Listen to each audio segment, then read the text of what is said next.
quem guia a sua igreja de forma bíblica. Mas eu me preocupo muito quando essa igreja, no sentido igreja local ou igreja nacional, ela quer impor as suas convicções como se nós estivéssemos vivendo um sistema teocrático e ela quer impor aquilo que lhe é interno, que é uma questão de fé, porque fé é algo pessoal. Ninguém pode obrigar o seu próximo, qualquer outro ser humano, a crer naquilo que se crê, né?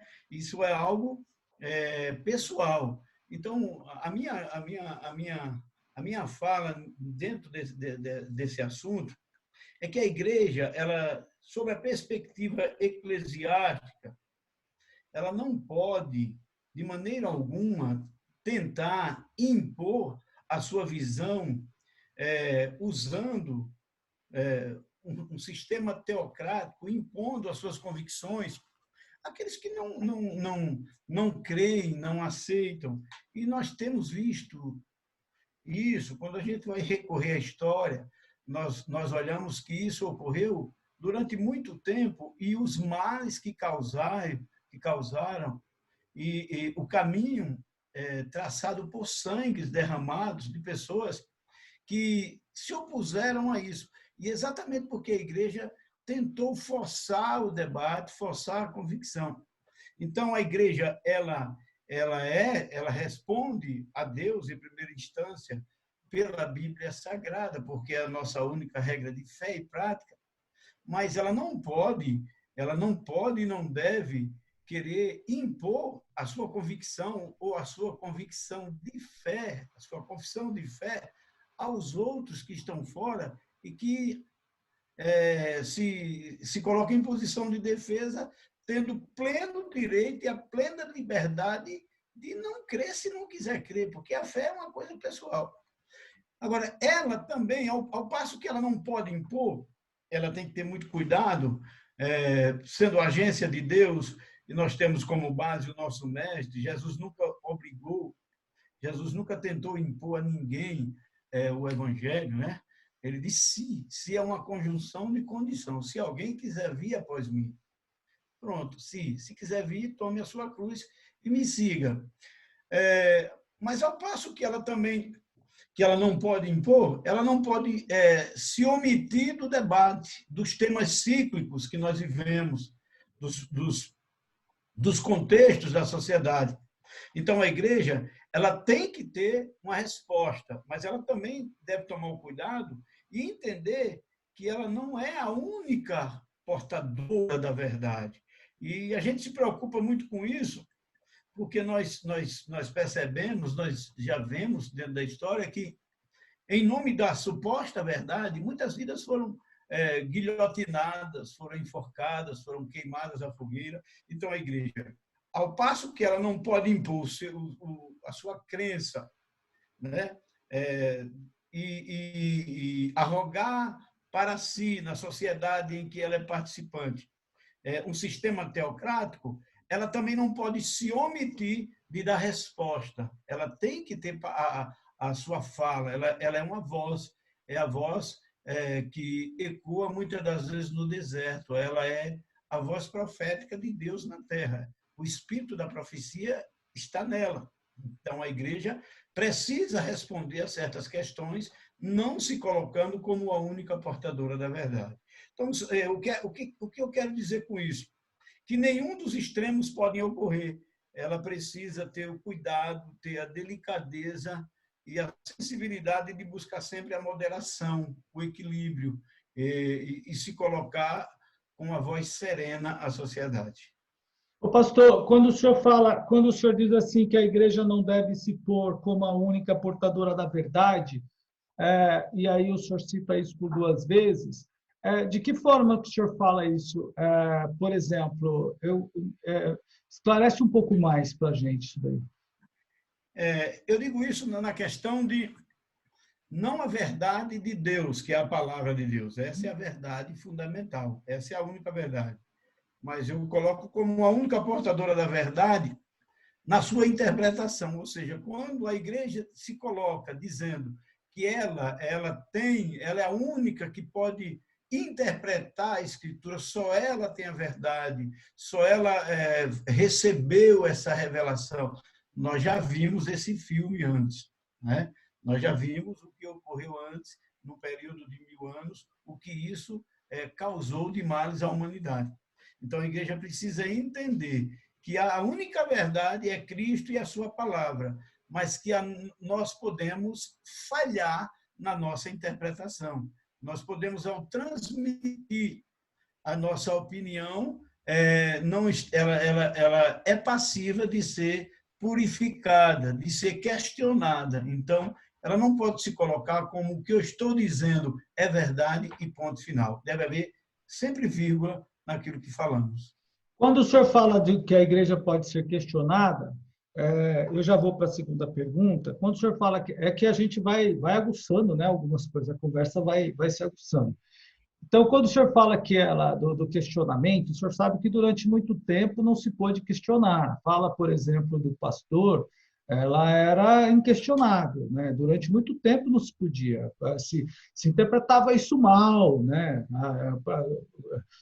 O questionamento. Hoje não, hoje você está fazendo uma exposição da Bíblia, a pessoa, o irmão já está acompanhando literalmente, ele já vai naquele texto, ele já procura aquela informação e ele já acompanha com você com uma velocidade muito grande.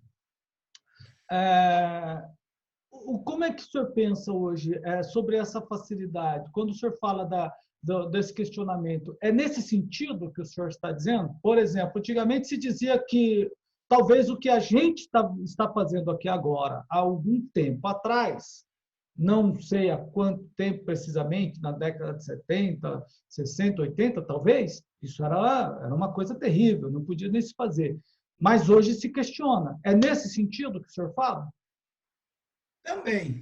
Também, pastor, também. Veja bem, a gente deve isso a Lutero, né?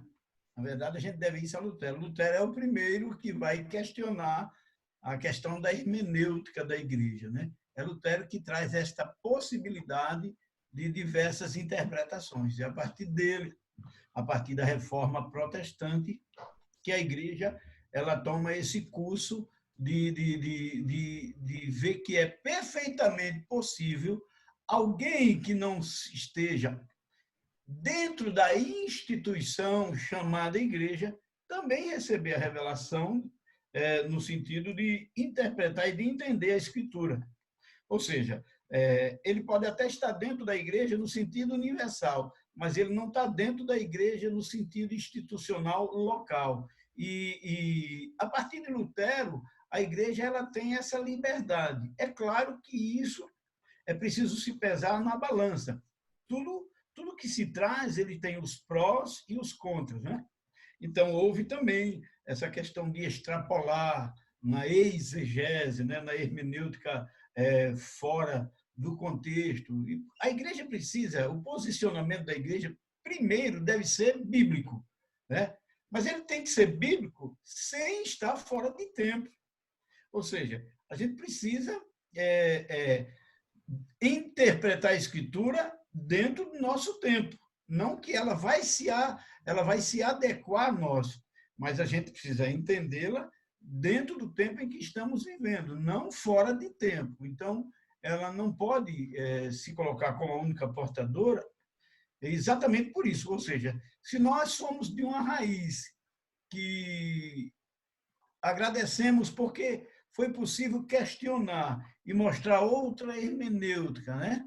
E agora nós mesmos, que somos frutos dessa liberdade que nos foi dada, agora impomos uma ditadura exegética, impomos uma opinião interna, querendo obrigar com que a sociedade toda aceite e se curve a isso. É uma contradição. Entendi.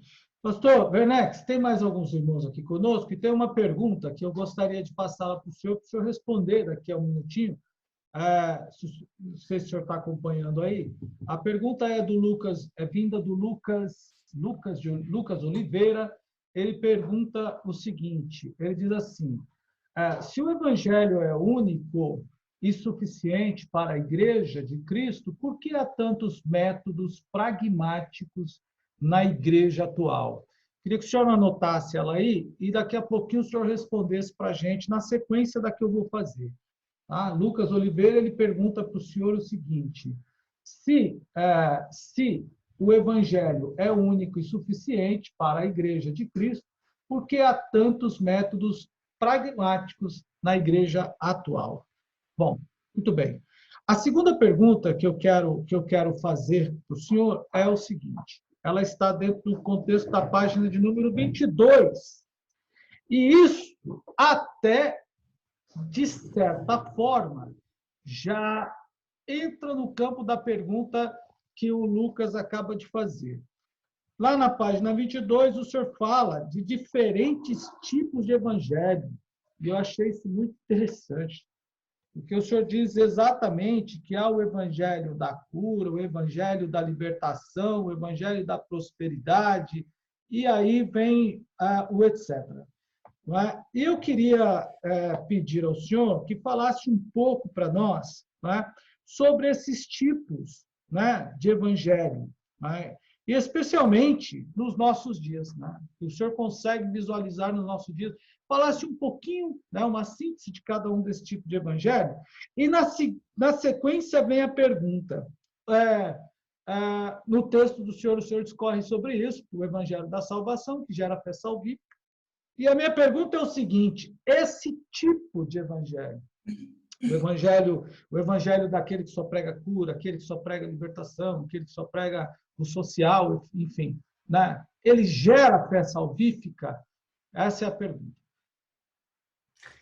Então, pastor, a questão desses diversos e diferentes tipos de evangelho, na verdade, é uma tendência de demanda do mundo pós-moderno, né? Essa tendência da demanda, né, a lei da oferta e a lei da demanda do mundo pós-moderno, obriga-se a muitos oferecerem diferentes tipos de evangelho. Então, é uma tendência do mundo pós-moderno que nós estamos vivenciando, né? E só que esses evangelhos, eles são muito, as suas exigências são dadas cada vez mais às questões egoístas, superficiais e distanciadas da simplicidade de Cristo. Então, hoje nós temos evangelhos para todos os gostos e para todos os bolsos, né? É até uma colocação chula, mas é uma realidade. Nós temos evangelhos para todos os gostos e todos os bolsos. Nós temos o evangelho triunfalista, o evangelho enriquecedor, né? Em que transforma os crentes em Midas, né? Tudo aquilo que eu tocar vira ouro. Nós temos o evangelho que apresenta uma cruz de flores, né? Também temos o evangelho que apresenta uma cruz de ferro. Então, nós temos diversidades de evangelhos que são evangelhos com o E minúsculo. Não são evangelhos que se caracterizam e que se igualam com o evangelho de Cristo. Então, pastor, mas o senhor crê que Jesus... O senhor não crê que Jesus cura? Claro que eu creio, sou prova viva disso. Jesus cura, é bíblico, mas a proposta do evangelho, a priori, não é essa. Pastor, mas o senhor não crê que o crente pode ficar bem de vida, pode prosperar? Creio, também é bíblico, mas a priori a proposta do evangelho não é essa. A proposta do evangelho é: arrependei-vos e crede no evangelho. O tempo é chegado. Né? Jesus, a proposta do evangelho apresentada por João Batista, quando ele fala do seu precursor, e a proposta do Cristo bíblico é exatamente que o tempo é chegado, arrependei-vos e crede no evangelho. Então, esses evangelhos que trazem soluções instantâneas, respostas prontas, evangelhos de caixinhas de surpresas, de horóscopos, esses evangelhos não tem nada a ver com o evangelho de Cristo. Aquilo que Paulo diz em Filipenses, no capítulo 1, do versículo 15 em diante. Ou seja, o importante é que estão pregando o evangelho. Estão pregando o evangelho. Agora, o evangelho que produz a salvação é o evangelho que Jesus deixou, é o evangelho que os apóstolos anunciaram. Porque esses evangelhos, essas diversidades que atendem a demanda, eles são incapazes de gerar fé salvífica exatamente porque seus valores não estão firmados no evangelho deixado por Jesus e pelos seus seguidores primeiros. Agora, o evangelho bíblico, o evangelho que produz salvação, que é o evangelho genuíno, não tem nada a ver com esse evangelho sem compromisso, né? Não tem, esse evangelho não tem nenhum compromisso de renúncia, como diz Bonhoeffer, né? É um evangelho da graça barata, a graça que tem o mesmo valor de uma laranja bichada às 15 horas no final de uma feira. Esse Isso não é aí o é ruim. evangelho. Aí é uma laranja, repete, uma laranja. Bichada que é vendida no final de uma feira. E deixa eu fazer uma pergunta, acrescentar aí, como que é o evangelho de ferro? Já o evangelho da cruz já é pesado, como é que é o de ferro? É aquele evangelho imposto, aonde só é possível ser salvo pelas obrigações das obras, né?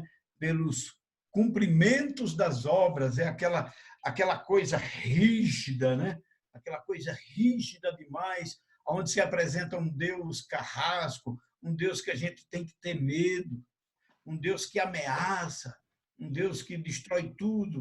Esse não é o evangelho da cruz. O evangelho da cruz é um evangelho que produz angústia, né? Que Kierkegaard vai mostrar isso. É um evangelho angustiante. À medida que eu me deparo com ele, que eu me entrego a ele, que eu me impregno dele, eu vou tendo uma visão real do mundo, do outro, né? E eu vou me angustiando, porque essa cruz de Cristo produz angústia. Mas a angústia que ela produz, Paulo vai dizer que é um peso de glória.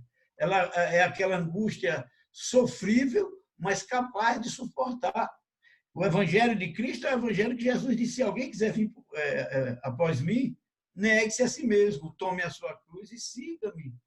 Esse é o evangelho que produz salvação, é o evangelho que gera fé, é o evangelho que traz arrependimento por meio da fé e da consciência de que eu sou pecador e de que Cristo não morreu em vão. Ele morreu exatamente porque eu sou pecador e ele morreu para me salvar.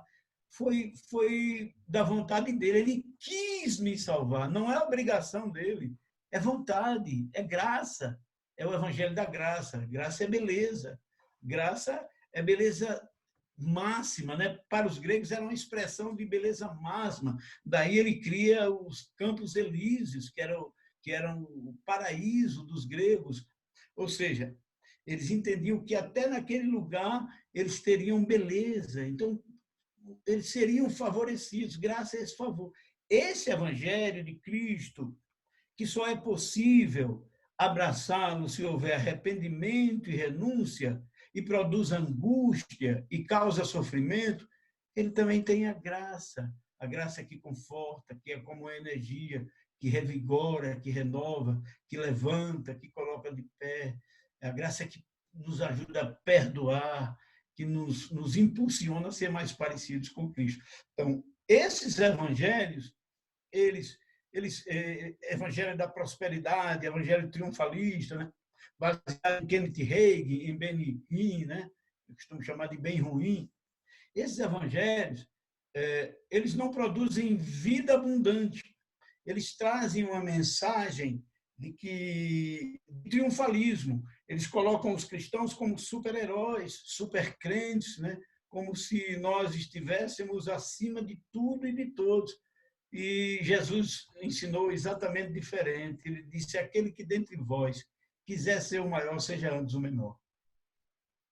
O pastor, e quanto à pergunta do Lucas, que ele fez, né? E a pergunta Isso. é exatamente o seguinte: deixa eu só, antes do senhor responder, deixa eu dizer, nós estamos conversando hoje com o pastor José Werneck, ele é presidente da Assembleia de Deus Ministério Paulista, lá em São Paulo, na Zona Sul, no bairro do Tocaia, e ele é escritor, ele tem livros, né? Escrito, ele publicou 2, Um é a jornada ministerial e o outro é esse aqui, ó, a suficiência do Evangelho de Cristo para a sua igreja, né? A supremacia da Escritura diante do mundo secularista. Nós estamos conversando um pouquinho com o pastor José Werneck, você está vendo aí o livro, pode adquirir, não é? E eu estou interrogando o pastor sobre alguns pontos do livro que eu acho muito interessante para o estudante de teologia, para a igreja, porque a linguagem dele é bem fácil de entender, não é? Para a igreja é importante, aliás, é importantíssimo que os pregadores, que a igreja, que os líderes, que os obreiros diáconos, eles passem a ler, leiam, né? Estudem, porque isso vai fazer muito bem para todos, né?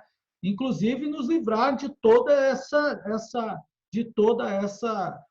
esses evangelhos incompletos, vamos falar assim, né? Porque, de fato, o Evangelho, eu também acredito que o Evangelho cura, o Evangelho traz a cura, traz a prosperidade, eu acredito nisso nesse sentido, mas eu não acredito nesse Evangelho da prosperidade que é pregado, eu não acredito nesse Evangelho da cura que é pregado, não é dessa forma, não acredito. Eu acredito no Evangelho de Cristo, na suficiência do Evangelho de Cristo. Pastor, vamos lá, a pergunta do Lucas é o seguinte, e ele mandou aí para nós, deixa eu encontrar novamente a pergunta, está aqui. Ó. Se o Evangelho é único e suficiente para a Igreja de Cristo, por que há tantos métodos pragmáticos na Igreja atual? Então, Lucas, paz do Senhor, Lucas, bom responder a você aqui. Lucas é uma benção, é um rapaz nosso aqui, muito estudioso, muito voltado para a teologia e para a leitura. Na verdade, Lucas e irmãos, o Evangelho de Cristo é único e suficiente. Os métodos, eles são trazidos exatamente conforme certas necessidades, né? E de lugares diversos, de contextualização. Agora, a questão dos métodos pragmáticos, eles não têm apoio bíblico, né? O pragmatismo, ele tem como principal expoente Maquiavel, né? Niccolo Maquiavel, né? Que no seu livro O Príncipe, ele revela exatamente a forma com que o príncipe, ele mostra como o príncipe deveria governar. Dentre algumas questões, ele dá ao príncipe, quando ele diz que o príncipe, dentro de duas possibilidades, ele precisa escolher uma. Ele diz, olha, entre ser amado e ser temido, é melhor ser temido do que ser amado. Então, o evangelho pragmático é o evangelho que as pessoas fazem as coisas para dar certo. Fazer as coisas para dar certo não significa que está fazendo o que é certo. Bonhoeffer, né? Bonhoeffer vai dizer isso, que é possível você ter uma vida toda no evangelho, ser coerente, praticar as coisas corretas, agir corretamente, como diz a Escritura, e não ser bem-sucedido naquilo que você fez. Ou seja, no pragmatismo, não. O pragmatismo ele não olha para os lados em quem está atingindo. O pragmatismo não tem a questão ética. O pragmatismo ele vai trabalhar com as ferramentas de que tem que dar certo. Os fins justificam os meios. Então, não importa como seja feito, mas é preciso que nós alcancemos esse objetivo. Ele não tem nenhuma particularidade com Cristo. Não tem nada de Cristo. Cristo não trouxe essa proposta de um evangelho pragmático. Cristo trouxe uma proposta de um evangelho transformador, causando impacto dentro do ser humano, fazendo ele reconhecer os seus pecados e entendendo que precisava de um Salvador. Então, o pragmatismo, os métodos que sejam dentro de uma visão bíblica, eles são diversos. Nós não podemos, por exemplo, impor os nossos métodos, que é eu, na minha opinião, eu acho um dos grandes pecados da igreja ocidental, é quando ela quer impor os métodos da cultura ocidental, na cultura oriental, na cultura africana e em outros lugares. Então, esses métodos, eles não são bíblicos. Agora, lá é preciso usar os métodos adequados, sem ferir a Escritura, para se alcançar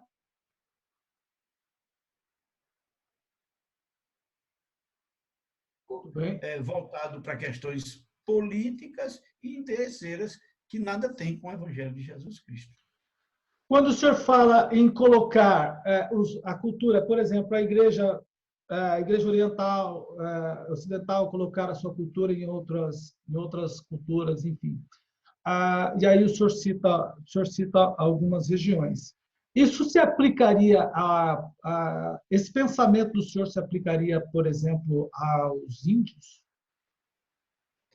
Também, pastor Marcos, também. Imagine eu ir evangelizar uma tribo, né? Uma tribo indígena dentro da Amazônia, e lá querer, entre aspas, transformar os irmãos e incutir na mente deles que eles precisam usar paletó e gravata. Ou tirar os espetos do rosto, por exemplo, dependendo da... Também. Então, a gente precisa entender que, é claro que há culturas que são satânicas, mas há culturas que são costumes do povo. Essas, a gente tem que tomar cuidado para não querer impor a cultura ocidental dentro de uma tribo indígena que não tem contato com a sociedade civilizada. Eu acho isso um absurdo. Eu posso fazer um acrescento aqui à resposta que o senhor deu ao Lucas. É claro que a prerrogativa da resposta, de responder, é sempre do pastor Werneck. Vocês podem mandar a pergunta para ele, que ele está aqui para a gente responder. Mas eu queria fazer um acrescento do seguinte, o Lucas. Se o evangelho, como você coloca, se o evangelho é suficiente para a igreja e as pessoas, porque há tantos evangelhos, né, pragmáticos, eu acredito também que todas essas pessoas que elas pregam esse evangelho pragmático, de fato, a meu ver, elas ainda não encontraram o evangelho suficiente. Entende? Elas não encontraram o evangelho suficiente. Então, bom, como eu é mais ou menos aquela história vou citar um exemplo do texto de Atos dos Apóstolos, né? Os meninos lá que vão expulsar o demônio, e eles não tinham comunhão com Jesus, eles não tinham vida consagrada, eles não tinham nada. Vão fazer qualquer coisa que acham que dá certo. Só que no caso deles não deu certo, né? Então eles tomaram uma surra. Mas eles não encontraram Jesus, né? Aqueles dois não encontraram Jesus e, consequentemente, não receberam a autoridade que Paulo tinha, mas acharam mais fácil usar aquilo que Paulo tinha, né? Ou tentar copiar. E é bem verdade. Uma vez eu fiz uma pergunta ao pastor Marinho, não sei se ele ainda está lá em Jaú. Ele é pastor de Jaú, na igreja de Jaú. E eu fiz a seguinte pergunta ao pastor Marinho. Pastor Marinho, o que a gente deve fazer para que a igreja cresça? O senhor é um homem experiente, para que a igreja corra tudo bem, né? E a pergunta à parte, eu me identifiquei quem eu era. Né? Nessa época eu era um obreiro bastante novo, bem novo. Eu sou discípulo, teoricamente, eu tive alguns pastores que foram muito importantes, alguns eu vou citar, né? Eu tive o pastor Antônio, tive o pastor Joel, lá em Tietê, o pastor Isaías Leite, aqui no Rio Bonito, o pastor Paulo Lopes, hoje está em Itu, tive também o pastor Zui, que já partiu para a eternidade, mas eu sempre fui muito curioso, eu sempre quis perguntar. Essa ideia de perguntar eu sempre quis, né? Sempre gostei de perguntar. E eu perguntei ao pastor Marinho, ele disse, olha, para você se dar bem, primeiro você tem que estar na vontade de Deus, ser um homem de oração, ter o seu cantinho para ler a Bíblia, para orar, né? Visitar os irmãos, não precisa fazer estrepolias, não precisa fazer firuleta. Né? O pastor Marinho me disse isso naquela ocasião, não foi diferente do que todos os outros também me disseram, não é? E foi exatamente, né, eu já vinha nessa linha, foi exatamente o que eu aplico até hoje, a forma que eu me conduzo, né, de orar, de visitar os irmãos, de estar com os irmãos na igreja. Então, eu acredito, né, eu acredito que Deus faz milagre, eu acredito que Jesus salva, que Jesus cura, mas eu acredito que o caminho tem que ser trilhado corretamente. Não adianta, no meu ver, a pessoa tentar pegar um atalho que não vai dar certo, tá? Então, Lucas, aí está aí a resposta, tá bom? Deus abençoe. Vamos para a quarta pergunta que eu fiz, e obviamente que a gente vai seguir nessa. Está tudo tranquilo aí, pastor Zé Werneck? Tem vários irmãos mandando alô, mandando um abraço. A Jaqueline, aqui, Jaqueline Silva disse: olha, esse livro é excelente, eu tenho. Ela disse aqui, deu um joinha para o senhor, glória a Deus. Eu também tenho, Jaqueline, está aqui o meu, ó, eu já tinha lido o PDF, glória a Deus. Recomendo os irmãos que comprem, não só esse, né? Compre o outro também. Para obreiro, ó, olha só, para os obreiros, olha que coisa linda. Do pastor José Werneck também, tá bom? A vida, a jornada do obreiro, né? A jornada ministerial. Mas vamos lá, na página 32, o senhor fala sobre os muitos erros decorrentes da falta de prática. Muito bem. Logo em seguida, o senhor diz assim, lá na página 32, o senhor fala, há um abismo considerável entre estar de posse da palavra de Deus e conseguir vivê-la intensamente. É preciso aprimoramento entre a teoria e a prática. Eu tenho duas perguntas aqui e eu creio que se os irmãos tiverem também, poderão fazer. A minha pergunta para o senhor é essa. A primeira pergunta é, como que é, ao ver do senhor, a pessoa estar de posse da palavra? Explica isso para a gente, por favor. Como que é isso? A pessoa que está de posse da palavra e a pessoa que vive a palavra. E a segunda pergunta, na verdade, é o seguinte. Quando o senhor fala de aprimoramento, quando o senhor fala de aprimoramento, o que o senhor quer dizer com isso? Seria uma questão de seminário, de estudo? Como é que é isso? Mas primeiro, vamos primeiro. O que é o cristão apenas que está de posse da palavra e o cristão que vive a palavra? Qual a diferença dos dois? Pastor Marcos, houve períodos da igreja, né, e até tem voltado, ela foi chamada de o povo do livro. Os cristãos já foram conhecidos como o povo do livro, como o povo da cruz. Estar de posse da palavra não é somente, quando eu digo que há um abismo de estar de posse, não é somente ter uma Bíblia, não é somente colocá-la em só um minutinho, deixa eu fazer uma parte. Eu estou vendo aí que o senhor tem a visão que nós temos aqui dessa estante do senhor, é simplesmente maravilhosa, é fantástico isso daí. Desculpa interromper, mas vamos lá. Glória a Deus. Então, o estar de posse da Bíblia não significa que porque eu tenho uma Bíblia, eu vivo, né? Ou seja, eu tenho a Bíblia e posso até decorar alguns versículos bíblicos, né, para ostentar conhecimento. Isso está muito longe de eu praticá-la, de eu vivê-la. Ou seja, eu acho que uma das grandes faltas que nós temos hoje, tanto na questão do ensino, é exatamente a teologia prática, é a ortopraxia, é começar a ensinar a igreja e nós mesmos também a praticar a escritura, porque imagine quantos tipos de Bíblias nós temos hoje. Nunca tivemos tanta facilidade de ter em nossa mão uma Bíblia Sagrada.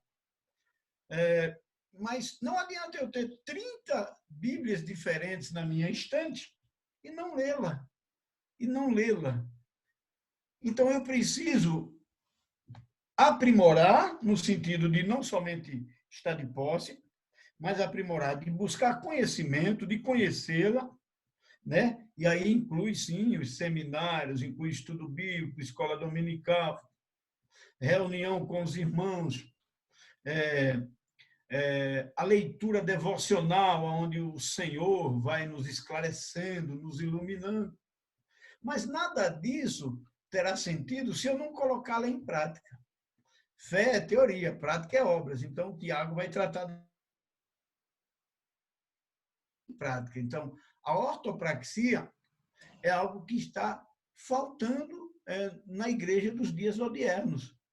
Ou seja, nunca se falou tanto da Bíblia Sagrada, nunca se teve tanta facilidade de obter os exemplares, mas a igreja também nunca teve tanta superficialidade na Escritura. Então, ela tem a Escritura, mas tem dificuldade de compreensão e acrescente-se a isso, né, que além dela ter essa dificuldade, os que têm uma melhor dificuldade têm a dificuldade de praticá-la. Ou seja, não adianta eu conhecer a Escritura se eu não vivo a Escritura. É um ditado psicológico, né, de que os nossos gestos ecoam tão alto aos ouvidos dos outros que eles não podem ouvir a nossa voz. Então, se as nossas atitudes não condizem com aquilo que nós falamos, ensinamos e expressamos, não tem nenhum sentido. Ou seja, a igreja, esse abismo precisa ser diminuído. Nós precisamos preencher esse abismo entre estar de posse da Bíblia, conhecer a Bíblia e viver a Bíblia. É possível conhecer a Escritura e não colocá-la em prática. É possível conhecer pouco a Escritura e colocá-la em prática. Mas também é possível conhecê-la com autoridade, com segurança e colocá-la em prática. Eu acho que há uma falta muito grande da praticidade dos ensinos de Jesus na Igreja de Cristo no Brasil. Sem prática, como diz Tiago, né? Sem prática, não tem como. Exatamente. Deixa eu fazer uma correção, eu li um nome errado aqui, eu li Jaqueline, irmão, me perdoa, viu? É Jaquiele Santos, e não Jaqueline. Troquei seu nome, mano, me perdoa, viu? Deus. Ai, Jesus, ajuda a gente, né? A gente passa a leitura, passa o olho rápido, e aí é só Deus na nossa vida, meu Pai do céu. Mas graças a Deus. E agora, pastor, sobre as questões de aprimoramento. Sobre a questão de aprimoramento. Vamos explorar um pouquinho isso daí. Como que o senhor enxerga a pessoa que ela conhece a Bíblia, né? Ela lê a Bíblia, por exemplo. Eu leio a Bíblia, eu gosto de ler. Eu tenho uma página no Facebook que se chama Na Linha do Trem. Nessa página eu posto coisas, reflexões que eu faço enquanto estou em trânsito. Tá? Então, se eu estiver no trem ou no ônibus, eu estou lendo a Bíblia, eu leio a Bíblia em PDF. Né? Então, eu tenho um dispositivo de PDF, que eu tenho a Bíblia em PDF, e aí eu leio a Bíblia, eu carrego comigo para todos os lugares. E também, à noite, quando vou dormir, leio a Bíblia. Então, cada dia eu leio um texto, um livro, né, da Bíblia. Agora, a pessoa que lê a Bíblia, que conhece a Bíblia, a minha pergunta e tem aqui vários irmãos conosco, que estão nos acompanhando, né? Entraram outros irmãos, o Alan John. Alan, Deus abençoe, eu fiquei muito feliz que você se formou e está dando aula, Deus abençoe, viu? Glória a Deus. Entrou aqui também o Rogério Azusa, Sandra Carvalho, Marcelo Lima, presbítero da igreja. Deixa eu chegar mais perto para não trocar o nome, porque esse óculos aqui é para perto, só Deus na minha vida. Então, tem vários irmãos aqui, né? E um óculos também para longe, glória a Deus.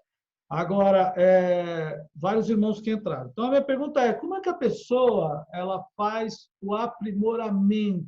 Quais são as vias de aprimoramento? Por exemplo, para aquela pessoa que ela já lê a Bíblia, não é? Ele é um leitor da Bíblia, ele é um praticante da Bíblia, mas quais são as vias que o senhor recomenda para o aprimoramento desse conhecimento e também da prática, é claro. Né? A prática é prática, hoje a gente erra, amanhã acerta. Mas queria que o senhor falasse sobre isso. Então, e a prática, pastor, ela se torna mais fácil quando a gente conhece melhor. Né? À medida que a gente vai conhecendo mais, a gente tem mais facilidade de praticar o que é correto. O aprimoramento se dá por estudos bíblicos, por workshops, por seminários, por palestras. Ou seja, se dá pelo investimento em você mesmo. E, se eu não investir em mim, quem irá investir? Se eu não investir na minha família, na igreja a qual eu pertenço, então eu não posso exigir da igreja aquilo que eu não apresento, que eu não ofereço. Então eu vejo ainda, infelizmente, no século XXI, que ainda há uma resistência por essa questão do seminário, do estudo bíblico. Ainda há uma certa resistência por parte de alguns pastores. Eles ainda carregam dentro deles esse trauma de que vai aprender alguma coisa, vai se rebeliar, vai ficar incrédulo, vai sair da igreja. Então, eu entendo que é uma premissa bíblica do apóstolo Paulo, né? Se você é chamado, você precisa ser apto para ensinar. Então, eu entendo que a igreja, como instituição, ela, dentro das suas limitações, é claro, ela precisa oferecer aos obreiros a liderança dentro das suas condições, mas aquilo que ela puder fazer, trazendo palestras, propondo debates, fóruns, né, seminários, simpósios, para que a igreja, para que seus membros, para que a comunidade venha crescer no conhecimento. Crescer no conhecimento. Por quê? Porque há pouco eu disse que foi a partir de Lutero que nós tivemos essa proposta de uma interpretação diferenciada da tradicional até aquele tempo. Mas é também com Lutero que traz, claro que ele foi mal interpretado, essa suposta liberdade de eu ler a Bíblia e entendê-la como eu quero. Ou seja, eu leio a Bíblia e entendo do meu jeito e eu acho que ela está correta. Então, é preciso que se recorra a exegese, a exagoge, né? Propedêutica cristã. Ou seja, essas ferramentas elas são imprescindíveis para que o conhecimento se amplie, se alastre, né? Para que nós tenhamos um argumento acrescido dentro da Escritura Sagrada. Então, esse aprimoramento ele é necessário, mas, no meu entender, ele precisa partir da liderança. A liderança em si, ela precisa oferecer e estimular a membresia a buscar o conhecimento. Porque, senão a igreja ela vai permanecer em alguns pontos muito engessada em certas questões e vai haver dificuldade. E isso vai ser uma consequência que voltará para o próprio líder. Ele vai sentir na pele a dificuldade dos seus membros em razão daquilo que ele deixou de oferecer. Temos mais algumas perguntas aqui. Eu vou fazer mais uma para o senhor. Eu vou dar uma puladinha aqui em uma que eu fiz no roteiro. Vou lá para a página 65 a 68. Tem uma aqui que eu vou fazer para o senhor agora. E essa vem do Alan John. Se for uma pergunta difícil, depois o senhor pega ele pela orelha, tá? Mas é do Alan John. Ele faz a seguinte pergunta: até que ponto a racionalidade ou a filosofia racionalista ainda influencia os nossos púlpitos nos dias atuais? Olha aí que pergunta para arrancar o couro. Até que ponto a racionalidade ou a filosofia racionalista influencia nossos púlpitos nos dias atuais? Essa pergunta vem do Alan John para o senhor. Muito bem. Depois o senhor anote aí para o senhor responder. E eu vou para a pergunta, eu vou para uma que eu fiz, que está lá na página 65 a 68 do livro do senhor. O senhor fala de dois personagens, que é o Celso e o Ário. O senhor fala de Celso e o senhor fala de Ário. E eu queria que o senhor falasse um pouco deles e contextualizasse um pouco as influências de Celso e de Ário, né? Falasse quem é para o nosso povo. Porque, por exemplo, se tem coisa que nosso povo, na grande geral, tem dificuldade de entender, por exemplo, tem doutrinas que eles têm muita dificuldade de entender. Por exemplo, a Trindade. Trindade, quem é que entende a Trindade? É um tema difícil para o povo entender. Não é? Aí muita gente não sabe explicar e nem consegue entender. Então, quando se vê diante de um debate defender a sua fé, enfim, às vezes a pessoa não consegue perceber. E a gente tem essas influências em nossos dias, obviamente. Então, eu queria que o senhor contextualizasse Ário e Celso, como o senhor coloca, foram dois hereges do terceiro século, por ali, e aí também dissesse para nós, contextualizasse as influências, como que o senhor consegue perceber em quem, se possível, né, quem que prega, ou de onde que prega, quais são as ramificações que prega, para esclarecer isso para o nosso povo. Eu queria que o senhor passasse por isso para nós em nossos dias.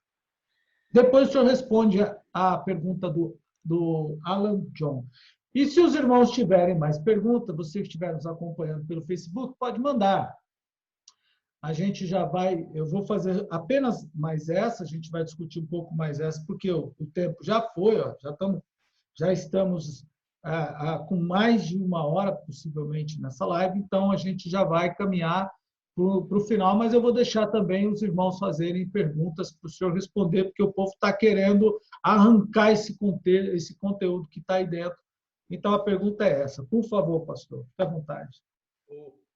Pastor Marcos, só me repete, por gentileza, a pergunta do Alan John. A pergunta do Alan John vamos lá, até que ponto a racionalidade ou a filosofia racionalista ainda influencia nossos púlpitos nos dias atuais? O senhor pode responder ela depois da minha, tá? Eu estava querendo escapar da sua, rapaz. Não. Não, aqui você já. Não, a minha não, pelo amor de Deus. Nem a dele. Ó. Veja bem, Celso ele foi um filósofo do século II, né, do segundo século, que foi um crítico da nova religião. A nova religião até então era o cristianismo, né?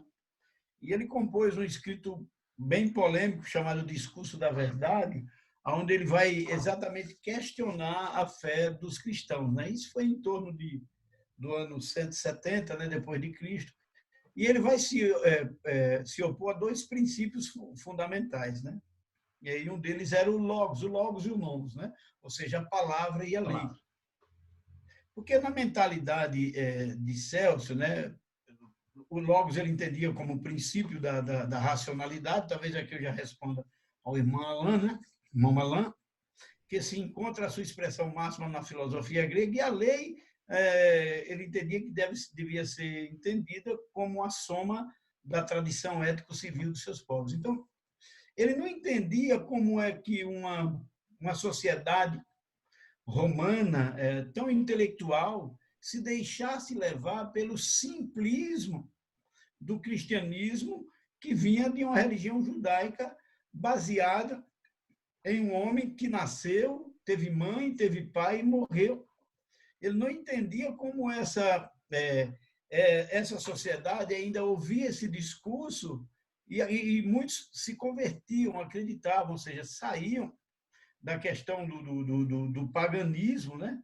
Do paganismo, que era a religião ainda dominante daqueles dias, devido à questão imperialista, à questão de Roma. E ele não entendia como uma cultura tão avançada como a romana se dobrava diante de um argumento absurdo daquele, de alguém crer que um homem que nasceu como o outro nasceu e morreu, e esse homem fosse o filho de Deus, fosse o próprio Deus. Então, Celso não compreendia. Exatamente porque ele era um agnóstico, como se nos nossos dias um agnóstico. E exatamente a influência de Celso, ela se dá exatamente pela elite da racionalidade, que ainda tem os cristãos como ignorantes, né? Não conseguem aceitar que o cristianismo seja uma religião que já esteja, por mais consolidada que ela esteja, eles não conseguem acreditar que no século XXI, ainda seja necessário a igreja, ainda seja necessário esse discurso, e a igreja ainda continue existindo e pregando, e pessoas, dentro da cultura que nós vivemos, ainda consiga crer nesse tipo de mensagem. Então, essa foi a contribuição de Celso, né? Porque ele perseguia por se sentir mais intelectual, por se sentir sábio, e que a igreja ela era um povo extremamente ignorante. E a gente vê esse discurso nos dias de hoje ainda, né, pastor Marcos? A gente ainda vê que há pessoas que acham que ser cristão é ser retrógrado, né? Que o povo cristão é um povo ignorante, é um povo que não estuda, é um povo que não pensa, né? E é um povo incapaz de produzir alguma coisa inteligente e alguma coisa de boa. Com relação a Ário foi um inimigo contumaz da doutrina da Trindade, né? Ele não conseguia compreender, na mente de Ário, daí vem o arianismo. Ário, ele seria hoje mais ou menos o progenitor da teologia das testemunhas de Jeová, né? Então, Ário ele se coloca contra Atanásio, e é por conta da discussão dele com Alexandre, que era seu bispo, né? Ele era de Alexandria, que Ário questiona como pode Cristo ser Deus se ele nasceu e veio como homem e morreu, mesmo ressuscitando. Ele entendia que Cristo seria um Deus menor. Ou seja, na mente ariana, Cristo teve origem, Cristo teve o início. Então, ele era uma criatura. Ele era uma criatura. Então, ele não podia ser Deus de Deus, ser Deus como Deus. E ele tinha dificuldade de entender o Cristo divino sendo o Cristo humano, né? Então, para ele, como Jesus nasceu, jamais ele poderia ser Deus como o próprio Deus. Então, na mente de Ário, Cristo ele passou a existir. Deus ele criou a Cristo. Então, Cristo se torna uma criatura. É basicamente a fundamentação da teologia das testemunhas de Jeová que nós temos nos dias de hoje. Então, ele entendia que Jesus era um Deus, mas um Deus com D minúsculo, não um Deus como Deus, né? Ele não conseguia ver a eternidade de Jesus como não tendo princípio nem fim na sua divindade. Ele entendia que o Jesus humano ele era divino, mas, embora divino, ele havia tido um princípio. É uma questão de semântica, né? A questão de ser gerado e ser criado. Ele é interessante, eu quero fazer dois acrescentos no comentário do senhor. O primeiro sobre Celso, como que as pessoas elas entendem que os cristãos são incapazes de produzir coisas inteligentes. Como subestimam a fé dos cristãos. Isso a inteligência, a fé não, a inteligência dos cristãos. É muito interessante sobre esse ponto. Se parar para pensar que a maior parte, uma boa parte da população pensa desse jeito, é interessante como que isso... O meu TCC, que eu estou fazendo agora, estou produzindo TCC, é em cima desse quesito do preconceito religioso. As pessoas acham que por você ser cristão, por exemplo, no caso, se fala de preconceito religioso no Brasil, fala-se só do preconceito que as pessoas sofrem em relação praticado pela igreja. Por exemplo, praticado pela igreja. Há poucos dias, eu li uma matéria de um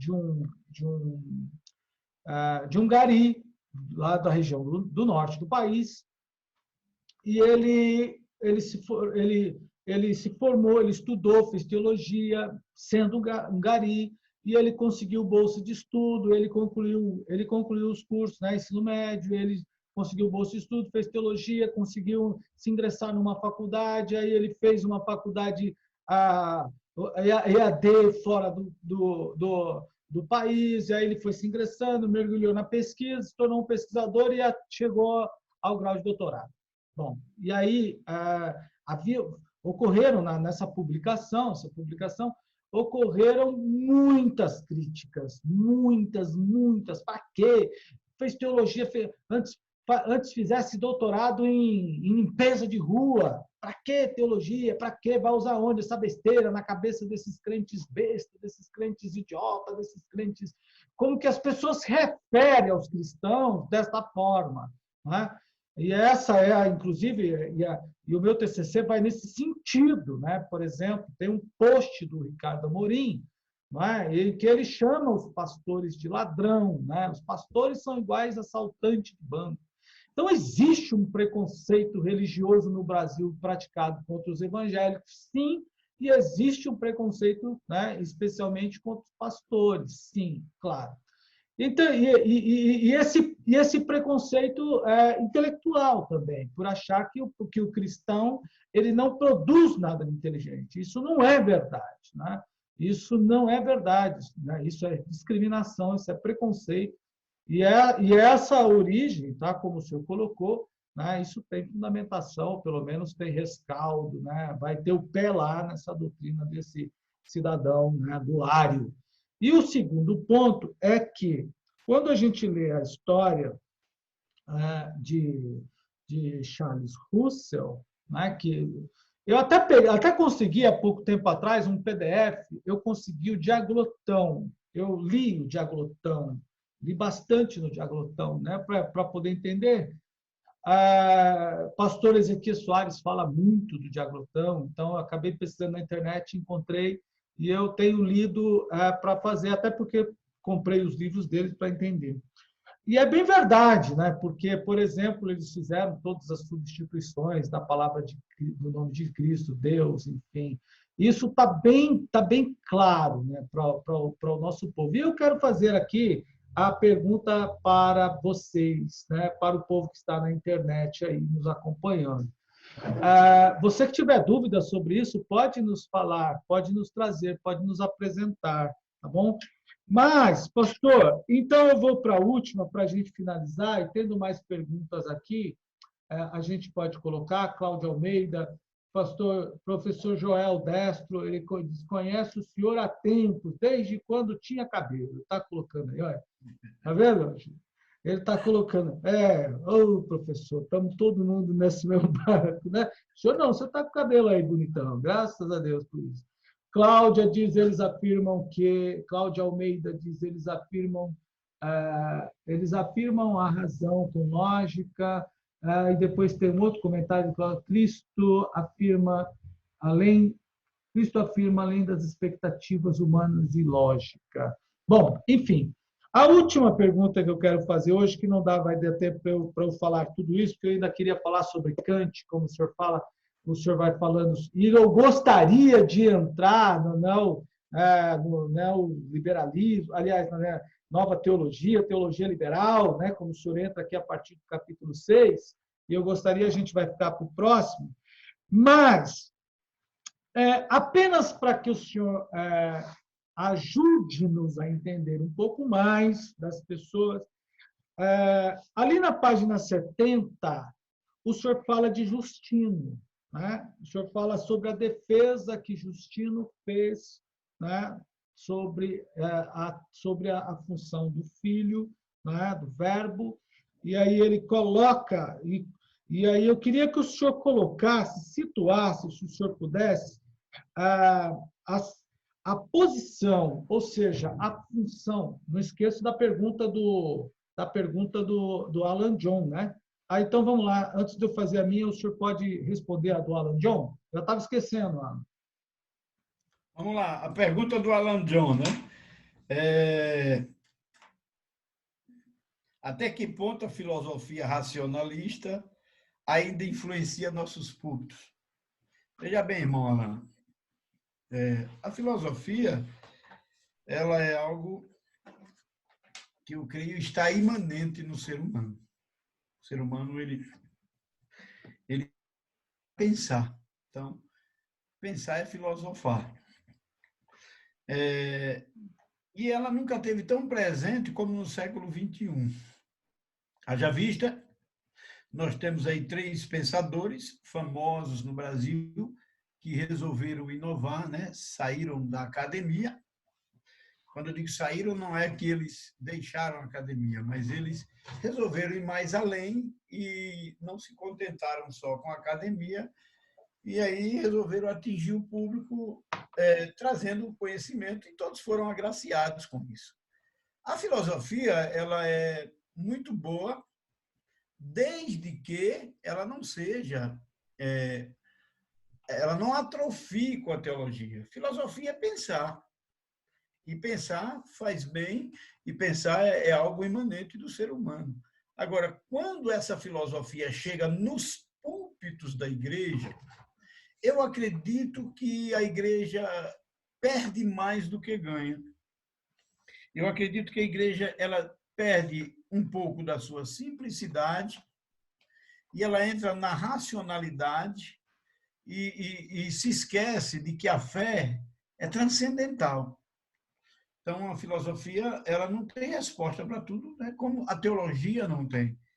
A filosofia tem a sua importância, mas quando ela vem para o púlpito da igreja, eu acredito que o pregador ele perde certo tempo em tentar querer acrescentar um conhecimento racional e se esquece de que a missão dele ali agora, como pregador, ele é um profeta, é de transmitir a palavra de Deus. Ele pode recorrer a essas ferramentas, né, para contextualizar dentro do período histórico, para entender, para estudar. Existe um ditado na academia que diz assim: na academia você vai buscar conhecimento, na igreja é poder. Então, a gente não pode atrofiar, mudar as coisas. Então, eu, particularmente, eu entendo que quando a filosofia racionalista vem para o púlpito, ela transmite uma mensagem de uma certa vaidade do pregador, em querer demonstrar um conhecimento filosófico no momento inoportuno, no momento inadequado, onde vidas estão ali e podem ser alcançadas pelo poder da palavra de Deus. É a palavra que gera e que convence pelo Espírito Santo. É a palavra que produz o arrependimento, não é a filosofia. A filosofia é muito bem-vinda, mas eu entendo que não no púlpito, na hora da mensagem. Ela pode ser exposta depois em um debate, em um debate até teológico, porque não há teologia sem filosofia. São os protestantes que fazem, né? Principalmente os pentecostais, que fazem essa divisão na grade curricular, mas a teologia e a filosofia elas estão dentro do mesmo pacote. Então, no meu ponto de vista, a filosofia racionalista no púlpito é prejudicial. Eu acho que é o momento que o pregador perde para ser instrumento de Deus e alcançar vidas pelo poder da palavra de Deus, puramente. Muito bem. Então, pastor Werneck, eu vou fazer aqui a minha última pergunta. Não dá para a gente botar todo esse livro, eu gostaria, vamos marcar um outro dia, né? 1 horinha, 1h20, não dá tempo, né? A gente tem que fazer isso mais vezes. Mas tem mais uma pergunta a pergunta do Augusto Santos, deixa eu conferir o nome dele, Augusto Santos, tem uma pergunta aí ao pastor, pergunta o que o pastor Werneck pensa sobre a crise do Covid-19. Ele diz, peraí, a crise do Covid-19 dividiu a população brasileira em diversos aspectos, entre eles cristãos, pois alguns creem que seguir a ciência é um sinal de falta de fé. E ele quer saber o que o senhor pensa sobre isso. Eu vou fazer a minha última pergunta, depois o senhor responde a minha pergunta, responde a do Augusto Santos, tem aqui uma mensagem para o senhor também, do Alain, obrigado pela resposta. Aí o Edson Luiz está dando a paz do Senhor, e muitos irmãos que deram a paz do Senhor aqui, eu tenho que ler todos, eu vou ler todos. Depois o irmão Joel Destro, pastor Werneck, faz me lembrar meu grande amigo, né? Grande amigo, aí ele fala aqui do Agapito, ele diz, faz me lembrar um grande amigo, ele faz a referência, né? Faz o senhor se lembrar, faz ele se lembrar do Agapito. Depois tem o Edson Luiz de Parelheiros, que entrou agora. Todos sejam bem-vindos. Para quem não sabe, nós estamos conversando sobre o livro do pastor Werneck, que é esse aqui, ó, A Suficiência do Evangelho de Cristo para a Sua Igreja. Tá? E a supremacia da Escritura diante do mundo secularista. Esse livro é fantástico para você. Você deve adquirir com o pastor José Werneck, tá bom? A minha última pergunta é a última desta noite, mas não encerra, porque eu estou tirando algumas, selecionei aqui algumas para a gente finalizar, é sobre a função, como Justino defende, lá na página 70, o senhor discorre sobre isso, a função do Logos descrito por Justino. E eu queria que o senhor sinalizasse para o povo, para os nossos irmãos que estão nos acompanhando, na Trindade, né, Pai, Filho e Espírito Santo, que o senhor situasse Jesus, né, para toda a nossa população de uma forma a mais simples que o nosso povo possa entender. Porque em alguns momentos eles não entendem quem é um, quem é o outro. Então, eu queria que o senhor aproveitasse que o senhor fez a exposição lá na página 70 da defesa de Justino sobre a função do Logos, e aí eu queria que o senhor expusesse isso para o nosso povo, para o pessoal que está nos acompanhando. Por favor, pastor. Pastor Marcos, agora o senhor me fez uma pergunta muito difícil. Eu me lembro agora de uma colocação de Agostinho sobre a Trindade. Ele disse que a Trindade ela a gente corre um perigo muito grande, porque se tentarmos entendê-la, ficamos malucos. E se não quisermos compreendê-la, podemos perder a salvação. Espera aí, repete. Se a gente tentar compreender, fica maluco. Se a gente correr de tentar compreender, a gente perde salvação.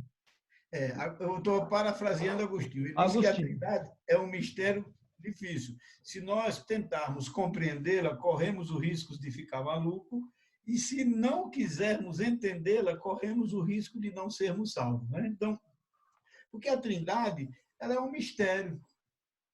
Ela é um mistério e ela é uma doutrina, mas ela é uma doutrina dogmática, né? Ela não é uma doutrina explícita, como é a salvação, ou seja, ela é, entre aspas, né, de uma forma bem simplista, descoberta. Vou melhorar isso. Ela é explicada através do primeiro e do segundo período da patrística, né? São os pais da Igreja que trazem essa definição. E ela foi, sem dúvida, o maior objeto de toda a discussão teológica até o século IV. Até o século IV, a questão da Trindade. Por quê? Porque, primeiro, na cultura judaica, Deus é espírito, ele não pode ter um filho. De que, se ele é espírito e o ser espiritual não pode gerar um filho, né? Aí a gente vai para a questão da antiguidade tardia, que os gregos vão explicar, e o Logos, ele, como palavra e como o Filho de Deus, é a grande discussão da teologia patrística, é a questão da humanidade e da deidade de Cristo. Ou seja, havia uma dificuldade, como ainda há para muitos. E foi um dos primeiros cismas, né, foi que causaram um dos primeiros cismas na igreja, por exemplo, foi a questão da filioque, né? A filioque está no credo atanasiano, que vai ser definido por volta de 380, quando ele vai explicar a Trindade, exatamente como uma defesa contra Ário. Ele dá a introdução, né, o princípio dela no Concílio de Nicéia, e o credo atanasiano vai surgir mesmo por volta de 380, 381, onde ele vai dizer que o Espírito procede do Pai e do Filho. Até então, a teologia explicava que o Espírito procedia do Pai, no sentido do Espírito Santo. E agora Atanásio ele faz um adendo dentro do credo dele, que o Espírito é a questão da filioque, ele procede do Pai e do Filho. Isso gerou uma polêmica enorme. Por quê? Exatamente por a questão de Jesus na Trindade é a questão da subordinação. Não se deve olhar para a Trindade sob uma prisma vertical, como se Deus fosse o primeiro, Jesus o segundo e o Espírito o terceiro, ou seja, aí dá a entender que um é subordinado ao outro. E a Trindade, a gente tem que olhar dentro de uma ótica horizontal. Pai, Filho e Espírito Santo são pessoas distintas, um Deus em três pessoas. O Pai é Deus, o Filho é Deus, o Espírito é Deus. O Pai é eterno, o Filho é eterno, o Espírito é eterno. No entanto, não são três deuses eternos, mas um somente Deus como ser eterno. Isso é a Trindade. Então, o Logos, ele é exatamente o mediador, né? É o Deus, né? O Verbo que se fez carne e habitou entre nós. Esse Verbo que se fez carne se humanizou na sua humanidade. Ele em tudo foi tentado, só não pecou. Então, Jesus foi homem semelhante a todos os homens, sem pecado, né? Então, Justino, ele é o primeiro que traz essa definição por volta de 150, né? Ele na realidade é tido como o primeiro, um dos primeiros pais da patrística. Ele surge na metade do século II e ele traz uma definição não explícita, mas dentro da sua limitação, porque essa revelação teológica ela vem sendo como se fosse pavimentada, são camadas em que vão se colocando uma em cima da outra, até se formalizar. A patrística dura até o sétimo século, sexto para o sétimo século, né? Então, Jesus é Deus de Deus e é Deus igual a Deus. Mas ele não é o próprio Deus Pai, ele é Deus, o Filho, né? Então, essa foi a grande polêmica, porque havia uma dificuldade. Nós vamos ver Apolinário tentando defender de uma forma. Todos eles fazem certas colocações que têm um sentido bíblico, mas fogem por outro lado. Isso tudo não é que eram pessoas más ou de má índole ou mau caráter, não. Eram pessoas que se debruçavam sobre os escritos, tentando entender e dar resposta para formalizar a teologia, o dogma, né, da igreja, a teologia dogmática, e por fim, em Calcedônia, no ano 451, é que se define de uma vez por todas a questão da hipóstase, né, das duas naturezas de Cristo, né, a humanidade e a divindade. Espero ter ajudado e respondido a sua pergunta difícil. Sim, e eu só queria que o senhor acrescentasse para a gente, por favor, isso talvez seria de uma forma até mais simples. Se o senhor consegue, desculpa a colocação, mas para quem está nos assistindo, que ele não tem esse conhecimento cultural, por exemplo, no qual essas referências todas que o senhor acabou de dizer. A minha pergunta eu gostaria que o senhor, se puder, o senhor exemplificasse: o Pai fez o quê, o Pai faz o quê, o Filho faz o quê, e o Espírito Santo faz o quê, e em que período, por exemplo, né? Ou desde quando até quando? Isso talvez para ajudar a pessoa, os nossos irmãos a compreender um pouco mais, por favor. Então, deixa eu fazer duas coisas antes. Primeiro, mandar o meu abraço ao meu amigo Joel Destro, e ele se lembrou de um grande mestre nosso irmão, amigo e mestre Agapito Gomes, com quem eu aprendi muito, né? Eu acho que de todos os mestres que eu conheci, o nosso irmão Agapito foi o mais zeloso pela Escritura. Segundo, pastor Marcos, eu quero pedir ao irmão para não me deixar esquecer de responder a pergunta do Augusto. Está aqui, está na próxima agora já. Então, vamos lá. Na teoria da execução, o pai arquitetou, o filho executou e o Espírito cooperou com toda a obra da criação. No Antigo Testamento, isso são correntes teológicas. Parte do pressuposto de que o Espírito ele atuava não da forma plena como atua no Novo Testamento, era de maneira esporádica. Então, quais eram os ministérios que o Espírito operava no Antigo Testamento? O rei, o profeta e o sacerdote. O sacerdote era institucionalmente o maior cargo do Antigo Testamento. Era um homem que apresentava a Deus as petições do povo.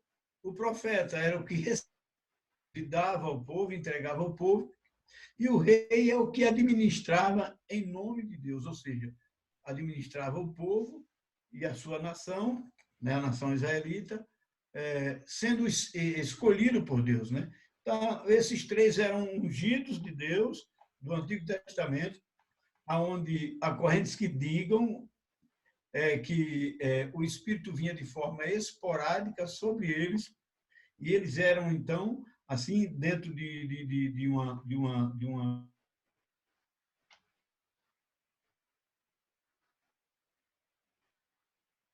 exercer os ministérios dados por Deus. No Novo Testamento, esse Espírito vem e desce, né, sobre a igreja, a partir de Atos 2, e agora outra corrente apresenta ele como se ele permanecesse de forma plena. Então, vamos lá. O Pai é mais citado e é mais mencionado no Antigo Testamento. O Filho se apresenta nos Evangelhos, né? Os Evangelhos são a biografia de Jesus, e o Espírito é o que está com a igreja a partir de Atos e que vai apresentá-la a Cristo. É preciso entender que os três são um e são inseparáveis, e que os três são onipresentes. Nunca houve um tempo em que o Espírito não estivesse na terra, como nunca haverá, mesmo quando a igreja subir ao céu, é ele que vai produzir também salvação na tribulação. Então, na teoria da execução, arquitetou, o Filho executou e o Espírito cooperou com a obra da criação. Essas funções, o Filho preparou 12, morreu, fundou a sua igreja, né? Inaugurou a sua igreja e entregou ao Espírito. João capítulo 14, 15, 16, Jesus vai se referir ao Espírito Santo como o Consolador, que é da mesma essência. Esse Espírito está constantemente com a igreja e vai entregá-la ao Senhor. Muito bem. Muito bem, graças a Deus. Então, agora vamos lá, pergunta do Augusto Santos. E aí, tendo mais perguntas dos irmãos, podem mandar e o pastor Werneck vai responder e a gente vai finalizar. Enquanto o pastor Werneck está respondendo, deixa eu avisar aqui o número de os irmãos que estão conosco e participando conosco. Então, Augusto Santos, agora vem logo em seguida agora já a sua resposta. Edson Luiz, a irmã diz que está tomando um café com o esposo dela e ouvindo a gente aqui, muito bom. Depois tem que a gente dividir esse café, né? Glória a Deus. Quem é que está falando aqui que é a irmã? Bom, enfim, que corre muito rápido aqui o negócio, mas eu vou achar. Aqui, está aqui, a irmã Jaquiele. Tomamos um café excelente ouvindo-os. Obrigado, irmã. Deus abençoe. Eita, que bom, hein? Tomar um café é tudo de bom. Fala sério. Né? Deus abençoe. O irmão Joel Destro o presbítero Joel Maestro Destro está parabenizando o senhor pelo livro. A Cláudia Almeida saudando o povo de Deus. E os irmãos estão respondendo. Glória ao Senhor. Vamos lá. Depois tem aqui o Fábio Manuel. Paz, aqui é o Fabinho. Nossa, Sabrina, é o Fabinho. Ô, Fabinho, que bom ver você aqui. Glória a Deus. Deus abençoe. Tamara Moreira, paz a todos. Rodolfo Endel, paz a todos. Deus abençoe. Gislane Martins, a paz e aleluia. Glória ao Senhor. Janira, paz do Senhor, irmãos. Deus abençoe, irmã Janira. Quitéria Barbosa. Vamos lá. A pergunta do Augusto Santos. A Covid-19 dividiu os povos e a igreja. Como é que faz? Se para culto deixa de ter fé, e tem uns caras aí esculhambando os pastores na internet, dizendo que os pastores não têm fé. E aí, pastor Werneck, está para o senhor responder a pergunta. Então, pastor, a pergunta do Augusto é muito atual, né? Na verdade, essa pandemia, né, que surge no Brasil com o nome de Covid-19, no mundo, né? Eu não creio assim que ela, ela seja a causa da divisão da população. Eu acho que ela é mais uma das consequências daquilo que já vem. Ela chega num contexto de ultrapolarização na questão brasileira, né? Principalmente na questão política e ideológica. Aí, para piorar o tempero nessa panela, surge essa pandemia. Agora, a colocação dele aqui, a pergunta dele ela dividiu em diversos aspectos, sim, porque infelizmente, tem os contras e os a favores. E aí, veja bem, a questão de você se posicionar contra e a favor é perfeitamente natural, desde que se respeite o ponto de vista do outro. Mas só que a questão aqui, isso eu estou dizendo dentro de uma polarização ideológica, seja teológica, política, mas a questão aqui é questão de vida, é questão salutar. Então, eu acho que aqui há dois denominadores que pioram. A desinformação e a má informação. Então, o irmão, como está se formando na área da comunicação, sabe muito bem o que eu estou dizendo. Ou seja, a desinformação, que é proveniente da ignorância, ela é uma inimiga feroz e não pode ser subestimada, e a má informação está no mesmo nível. As fake news, as informações que não são verdadeiras, as informações mal dadas, né, mal explicadas, não são transmitidas. Então, nós vemos hoje alguns canais de televisão pró e contra o governo. Uns são contra, porque o governo dificulta as benesses, os outros são a favor, porque o governo derrama dinheiro e solta benesses. Né? A realidade é essa. Então, vem uma mostrando o extremismo, um apocaliptismo tremendo, e a outra aliviando, como se isso fosse uma coisa que vai passar rápido e que não se ceda, ou seja, que você não deixe de ter a sua vida normal, de continuar fazendo tudo que você costuma fazendo, porque isso não vai atrapalhar em nada. Então, são duas meias-verdades, e uma meia-verdade é uma mentira completa. Infelizmente, o povo, eles não têm tanta facilidade de ver uma reportagem e de perceber os detalhes, o que estão por trás das câmeras, qual é o pensamento dos patrões, dos jornalistas, né? E isso faz com que os cristãos também eles fiquem divididos, porque eles defendem A e outros defendem B. Então, ele completa a pergunta aqui. Alguns creem que seguir a ciência é um sinal de falta de fé. O que eu penso a respeito? Eu penso que ciência e fé, elas se contradizem muito pouco. A contradição maior é entre ciência e religião. É entre ciência e religião. A ciência está aí, ela é baseada em fatos, né? Ela tem uma porcentagem de acerto muito grande, mas ela não é infalível. Ela não é infalível. A fé, se ela for bíblica, como já falamos antes, Jesus disse em João, capítulo 7, versículos 37 e 38, se creres como diz as Escrituras. Então, temos que crer como diz a Escritura. Rios de águas vivas fluirão do vosso interior. Então, eu não vejo problema entre ciência e fé nesse quesito.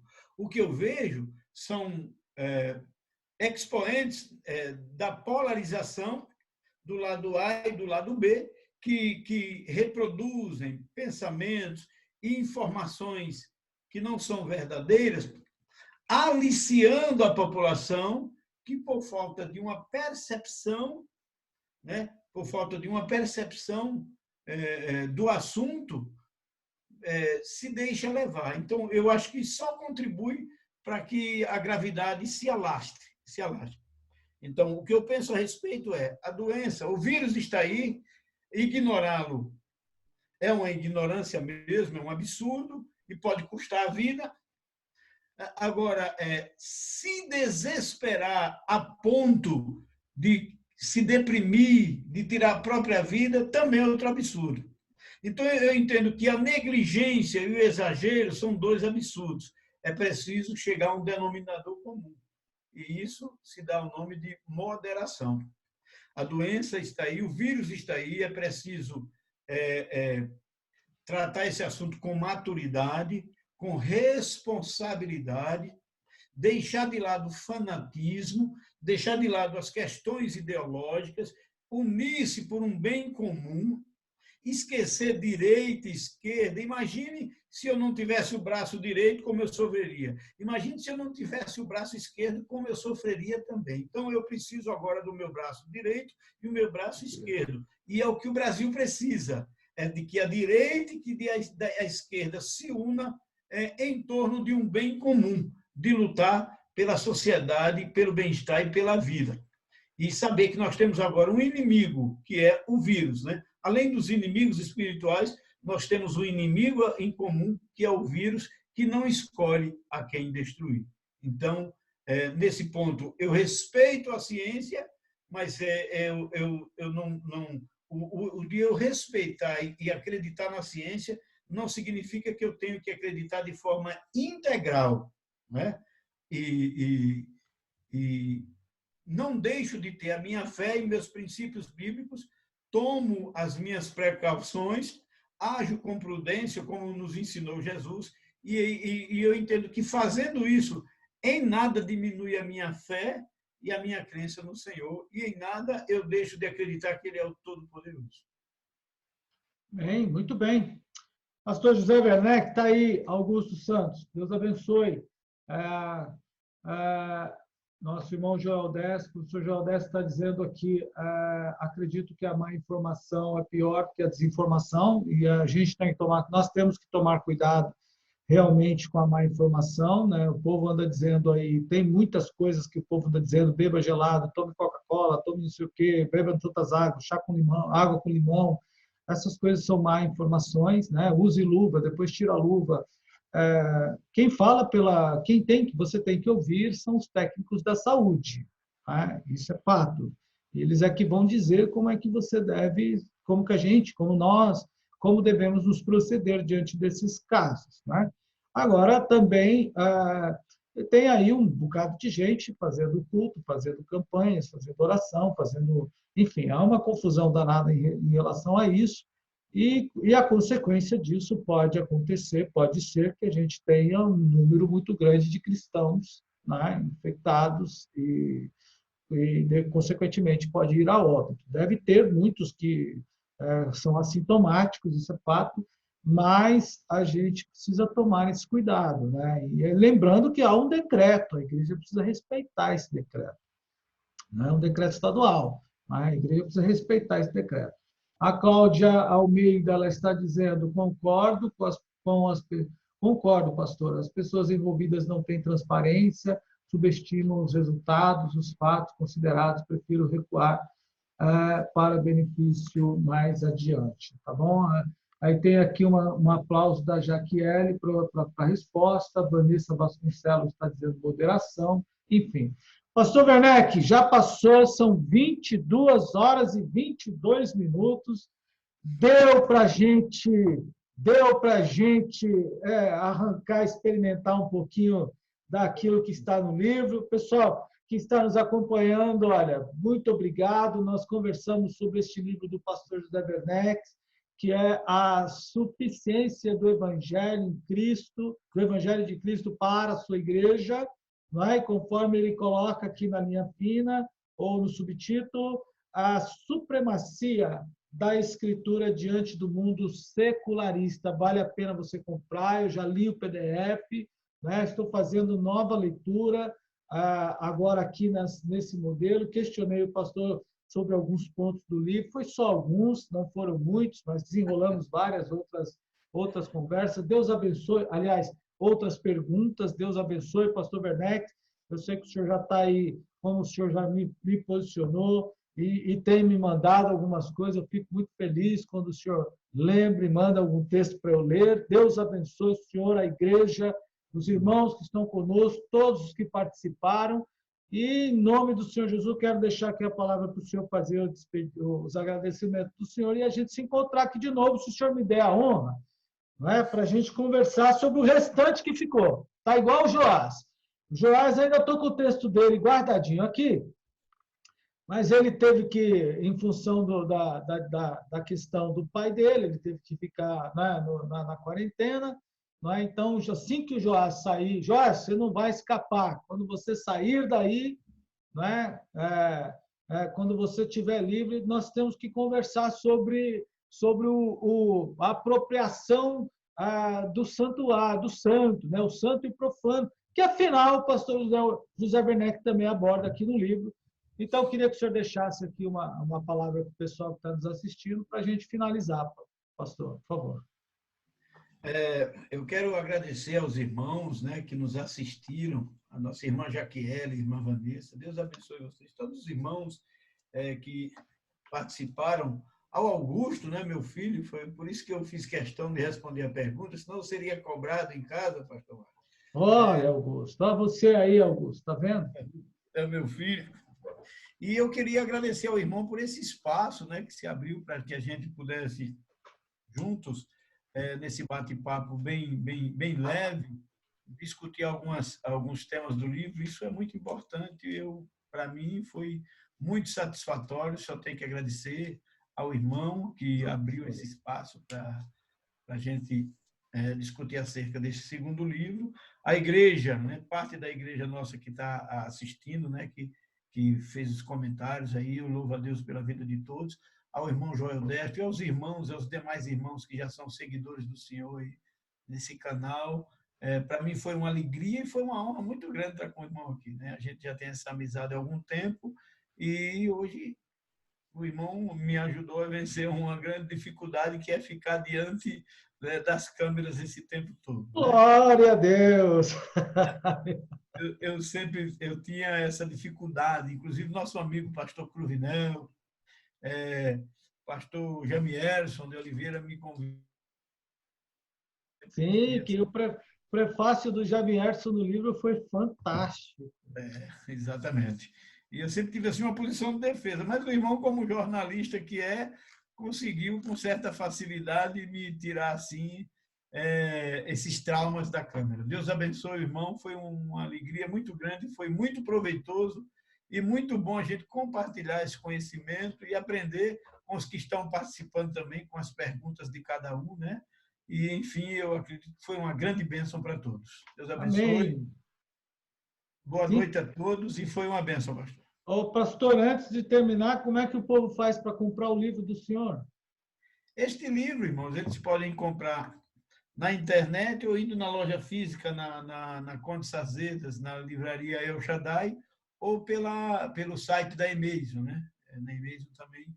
Sim, ele no site da Reflexão, que ele é publicado pela Reflexão, né? Isso, ou também na editora Reflexão, no site da editora Reflexão, ou pessoalmente comigo, se estiver por aqui pelas bandas da Zona Sul, né? Vai ser uma alegria. Então, o senhor despacha por internet também? Não, eu particularmente não, pastor. Eu tenho essa dificuldade com despachar pela internet, né? Mas na Emezio ele vai conseguir, na editora Reflexão, pelo site da Reflexão, e na livraria El Shaddai, na Conde Sazedas. Estava para chegar na CPAD, eu não sei se já está lá, mas ele está a caminho da CPAD também. Tá bom? Tá bom, pastor. Deus abençoe. Deus abençoe os irmãos, em nome de Jesus. Tem aqui um abraço do professor Joel para a irmã Zenilda, Tem aqui a irmã Cláudia, diaconisa da igreja, dizendo foi muito bom e produtivo o bate-papo. Eduardo Ferreira está dando a paz do Senhor, meu pastor, um forte abraço. Aí está aqui a Vanessa Guimarães, diaconisa da igreja. Vanessa Guimarães, ela diz parabéns, pastores, pela entrevista. Deus abençoe a todos vocês. Irmãos, que quiserem rever, eu vou carregar esse vídeo lá no meu canal do YouTube, pastormarcoscruz.com. E agora, Pastor Marcos Cruz, eu vou carregar lá no YouTube, esqueci o endereço. Tá bom? E aí eu disponibilizo para os irmãos, aí você pode rever. Deus abençoe, em nome do Senhor Jesus. Muito obrigado, pastor Zé Werneck. Muito obrigado, irmãos do Facebook. Deus abençoe a todos vocês, em nome do Senhor Jesus, da Assembleia de Deus, Ministério Paulista, Assembleia de Deus, Ministério de Interlagos, e todos os irmãos. Teve o irmão Wendel, da Batista Mispa, e tantos irmãos que passaram aqui. Deus abençoe todos vocês, em nome do Senhor Jesus. Amém? Glória a Deus, glória a Deus. Muito bem, glória ao Senhor. Pastor Werneck, Deus abençoe, viu? Amém, meu irmão. Eu finalizei lá a live no Facebook. Deus abençoe. A gente vai se falando mais vezes. Eu amei, muito obrigado. Foi uma bênção. O Senhor nos abençoe. Deus abençoe. Que Deus continue fazendo o Senhor prosperar em tudo. Amém, meu amigo. Obrigado pela ajuda. Paz do Senhor. Boa Pai do noite. Senhor. Deus abençoe. Boa noite.